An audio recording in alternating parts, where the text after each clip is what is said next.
Hello दोस्तों, मैं doctor अनुज त्यागी, गुदा रोग विशेषज्ञ, क्षारसूत्र चिकित्सक।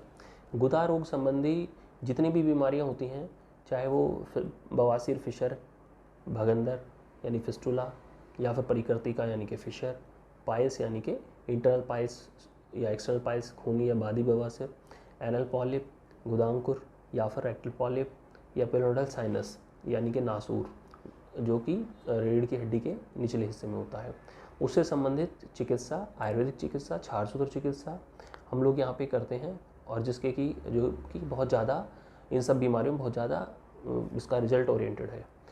इसी क्रम में हम लोग आप लोगों के लिए जानकारी के लिए, जनरल पब्लिक अवेयरनेस के लिए छोटी छोटी वीडियोज़ अपनी लेकर के आते हैं। इसी क्रम में जो आज की वीडियो है उसमें ये है कि गुदा मार्ग में जब भगंदर होता है तो उससे आने वाला पस जो है वो सही है या गलत है। ऑपरेशन अगर हो रहा है तो ऑपरेशन के बाद जो पस आ रही है वो सही है या गलत है। क्षारसूत्र हुआ है तो क्षारसूत्र के बाद आने वाली पस सही है या गलत है। या लेज़र से अगर ऑपरेशन हुआ है तो उसके बाद आने वाली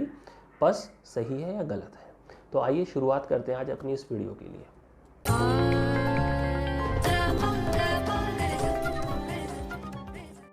दोस्तों, इस वीडियो में आगे बढ़ने से पहले हम लोगों को समझ लेना चाहिए कि फिस्टुला क्या है। छोटे से संक्षेप में मैं बताना चाहता हूँ कि गुदा मार्ग का जो ये आपका गुदा मार्ग है, गुदा मार्ग के किसी भी 2 अंगुल दूरी पर या 3 अंगुल की दूरी पर अगर कहीं पर भी कोई भी फोड़ा या फुंसी बन जाए और वो फूट करके उसकी पवाद निकलती है हर 2 महीने में, 2 दिन में, 10 दिन में, 15 दिन में, महीने में, बार बार आती है, बार बार निकल जाती है, तो इसका मतलब कि वह भगंदर का रूप ले चुका है। ये एक ऐसी टनल बन चुका है जैसे कि बांसुरी होती है, उसका एक रास्ता एनल कैनाल यानी कि भग प्रदेश के अंदर में गुदा मार्ग के अंदर होता है और दूसरा चमड़ी पे बाहर की तरफ होता है। कई दफ़ा गुदा मार्ग से भी पस आ जाता है क्योंकि फोड़ा जो है वो अंदर की तरफ से ही, जिसको हम अंतर्मुखी भगंदर यानी कि ब्लाइंड इंटरनल फिस्टुला हम लोग कहते हैं। कई दफ़ा इस तरह के फिस्टुलाज में मवाद अंदर से ही आती है और अंदर से निकल जाती है, तो उसका एक सिरा जो चमड़ी पे होना चाहिए वो नहीं होता है। तो इस तरह के डिफ्रेंसिएशन होते हैं फिस्टुला में। इन सब के लिए मैंने आपको लिंक बटन जो है अपने इसमें लिंक बटन में इसका लिंक छोड़ दिया है, तो आप जो है इसको जा कर के फिस्टुला के बारे में सारी चीज़ें जो है अपना पढ़ सकते हैं, जिससे कि आगे वाले क्रम में ये वाली वीडियो आप जो है अच्छे से आपके समझ में आए। अभी अगर भगंदर आपको बिल्कुल है, शुरुआत हुई, फोड़ा निकला, आपको सडनली पता चला कि डॉक्टर साहब 2-4-6 दिन से मुझे पेन हो रहा है, पेन के दौरान में मुझे ये फिस्टुला पहले अभी एब्सेस थी और वो फूट गई है, मैंने डॉक्टर से चीरा लगवा लिया है या फिर अपने आप से ही मैंने कोई फुल सेट या उपनाह कुछ किया है, सिकाई करी है और वो फूट गई है, डॉक्टर ने कोई दवाई दी है, सुमैग या कोई पीली दवा दी है, वो फूट गया है, मतलब ठीक है, अपने आप ही सोते जागते तो वो फूट गया। तो यानी कि अभी तक वो फोड़ा था जब तक कि वो अंदर था, और आज ये उसका मुंह स्किन पे भी निकल करके आ गया, तो अब ये भगंदर में परिवर्तित हो चुका है। तो इसका मतलब पस तो शरीर के अंदर रुकनी नहीं चाहिए, फॉरेन बॉडी की तरह बिहेव करती है और वो मवाद को शरीर बाहर फेंक देता, निकाल देता है। लेकिन इसी क्रम में आप ये देखिए कि जब ये अभी कंप्लीट फिस्टुला बन गया है तो आप भी समझ गए कि ये वाली पस जो है वो बिल्कुल भी ठीक नहीं है। अब हम चलते हैं ट्रीटमेंट के लिए। सबसे पहले जब हम ट्रीटमेंट के लिए चलते हैं, हमने ऑपरेशन कराया है, चीरा लगवाया हो, चाहे शार्स हमने जो है कंप्लीट फिस्टुलेक्टमी जैसा कोई भी प्रोसीजर कराया है जो कि मॉडर्न सर्जरी हैं, इनको अगर हम कराते हैं और उसमें पस ऑपरेशन के बाद भी शुरुआत में थोड़ा सा दिन डिस्चार्ज आता है, लेटर ऑन धीरे धीरे करके वो सेटल हो जाता है।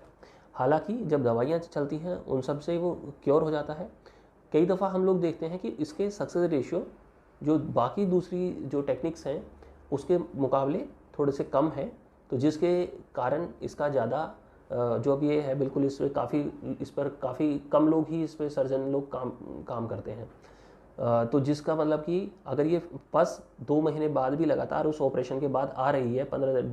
डेढ़ महीने बाद भी आ रही है, तो इसका मतलब हम अपने डॉक्टर से पूछ सकते हैं कि डॉक्टर साहब अब ये 2 महीने, 3 महीने, 4 महीने हो गए हैं, क्या अभी ये पस आती रहेगी? तो हमें इस तरह की पस का आना बिल्कुल अनुचित है, ये नहीं आनी चाहिए।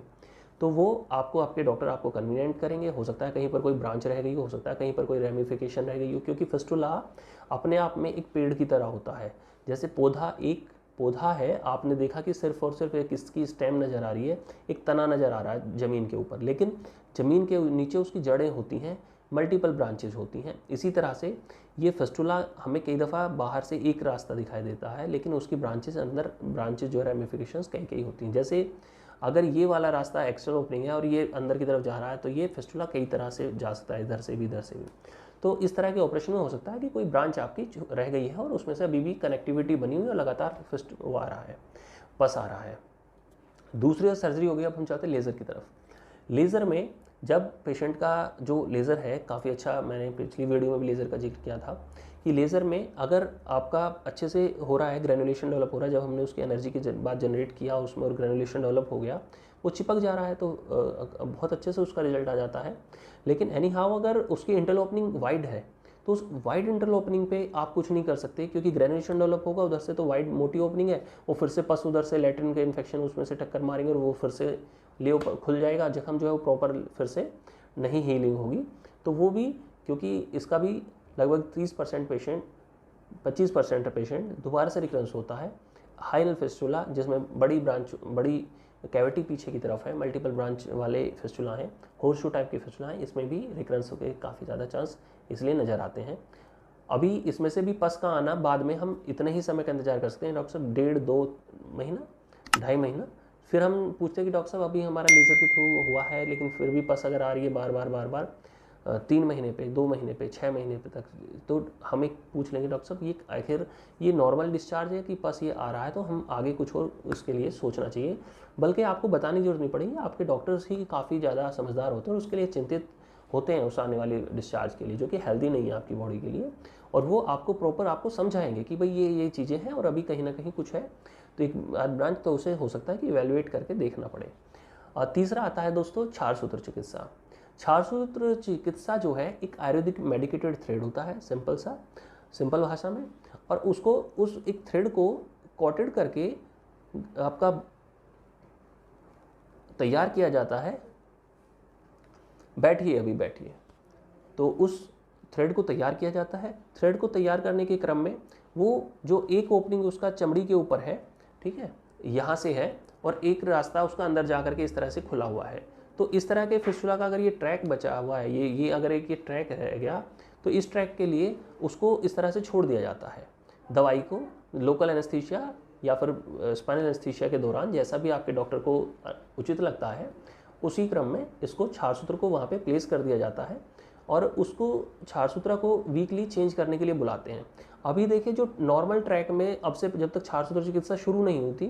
तो वो पहले जो है अनहेल्दी जो पस आ रहा था वो बिल्कुल गलत था। अभी पहले जो अंदर की जब क्षार सूत्र हमने छोड़ दिया है, अगर कोई बड़ी कैविटी है अंदर में, अगर कोई ट्रैक है, तो उसमें क्षार सूत्र की जो मेडिसिन है उसमें वो क्या करेगा, स्क्रैपिंग करेगा। हमने पिछली बार बताया ना क्षार सूत्र कैसे काम करता है, स्क्रैपिंग करेगा। तो स्क्रैपिंग के दौरान उसमें से वो पस निकलेगी डिस्चार्ज के रूप में, जो शुरुआत की उसकी जो डिब्रीज हैं, डेड टिश्यूज हैं, जो स्लफ है वो बाहर निकलेगा। तो पहले 3 से 4 हफ्ते तक या 5 हफ्ते तक वो काफ़ी ज़्यादा मात्रा में आता है, अगर खासकर पीछे कोई बड़ी कैविटी या हाइनल फिस्टुला होता है। उसके बाद में वो चिपचिपाहट जो है उसके आप देखेंगे पहले गाढ़ा है वो पस में, और बाद में आते आते 5 और 6 धागे के बाद वो थोड़ा सा कम हो जाता है, मात्रा कम होती चली जाती है, क्योंकि अंदर वो दवाई जब फैल जाती है क्षार की, तो क्षार सारा फैल जाता है, तो वहाँ से कैविटी हील्ड होकर के आती है, और कैविटी हील होने के क्रम में ही वो इम्प्रूवाइजेशन होगा, तो डिस्चार्ज भी कम होता चला जाएगा। आप लोग देखेंगे इवन कि वो पहले जो थिकनेस थी वो भी थोड़ा सा थिन होने लगा, पस जो डिस्चार्ज है थोड़ा पतला रहने लगा है।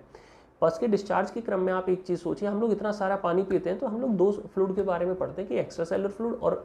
जो है इंट्रासेलुलर फ्लूइड। तो जब जख्म जो है वो फ्रेश रहता है, ग्रेनुलेशन डेवलप होता है, तो जो उनके अंदर जो फ्लूइड कलेक्शन है, और जब उस पर क्षार जो है काम करता है, तो उसका वो डिस्चार्ज फॉर्म में जो कलेक्शन फ्लूइड है वो भी तो क्षार जो अपना ये क्षार सूत्र का धागा अंदर में है उसके साथ जो अपने कंटिन्यूअसली जो ड्रेनेज सिस्टम बनाया है उसके जरिए वो बाहर निकलता रहेगा। यानी कि स्लफ भी आ रहा है, वो जो एक्स्ट्रासेलुलर फ्लूइड है वो भी आ रहा है। इट मीन्स कि ये नॉर्मल वे में है। ये अब जो आपका ये पतलापन आ गया है, अब ये इसका मतलब कि अब ये थोड़ा सा अब ये ठीक चल रहा है, अब इसमें कोई दिक्कत नहीं है। दूसरा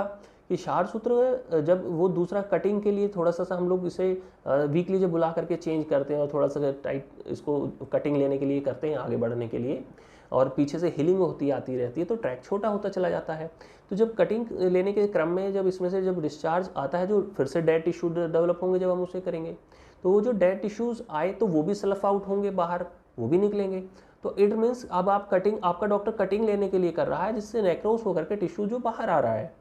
ना, ये डिस्चार्ज फॉर्म में आ रहा है बाहर। तो ये वाला एक क्रम के माध्यम से है, ये अंदर में कलेक्शन नहीं है। तो इसका मतलब कि पहले जो 5-6 हफ्ते तक अगर हाइनल फिस्टुला में से गंदगी आई, पस थिक पस आई, या जो गांठ बनी हुई थी वो पिघल करके निकली, तो वो that is the different thing. वो पस था, गंदगी थी, वो उसने स्लफ आउट करके निकाला। लेकिन जो एक्स्ट्रासेलुलर फ्लूइड का डिस्चार्ज आता है, या फिर इसको ये कटिंग का नेक्रोस टिश्यूज़ जो आते हैं साथ में, तो ये जो है ये एक समझ करके डॉक्टर ने इसको काम किया है, रिसर्च बेस्ड है, तो रिसर्च के हिसाब से काम किया है, तो वो डिस्चार्ज आता है तो उतना ही पानी की तरह थोड़ा हल्का थिन पतला होता चला जाएगा। दोस्तों ये थी आज के सारी की सारी पस की परिभाषा, और इसको हम लोग पस भगंदर से आने वाले इस डिस्चार्ज को हम लोग डिस्चार्ज कहते हैं। डॉक्टर लोग जो होते हैं छाछसूत्र जब ट्रीटमेंट कराते हैं, लेकिन इसको जब कराने के दौरान हम लोग इसे पस नहीं कहते हैं, इसे सिंपल डिस्चार्ज कहते हैं। और जितना जितना ये धीरे धीरे क्रम में कम होता चला जाता है, उत्तरोत्तर इलाज की तरफ आप प्रगति की तरफ बढ़ते चले जाते हैं, और वो आपका मरीज जो है वो बेहतर और ठीक होता चला जाता है। ठीक है दोस्तों, आज अगर आप लोगों को ये लगता है कि ये मेरी वीडियो आप लोगों के किसी जानने वाले के, किसी कोई आपका बंदा कोई ट्रीटमेंट ले रहा है कहीं पर, या क्योंकि ये बीमारी 10 में से 2 लोगों को, 3 लोगों को, 4 लोगों को बढ़ती चली जा रही है, तो इसी क्रम में आप उस वीडियो को सब्सक्राइब करके उस चैनल को, इस वीडियो को आप उन दोस्तों के साथ में शेयर कर सकते हैं। और धन्यवाद।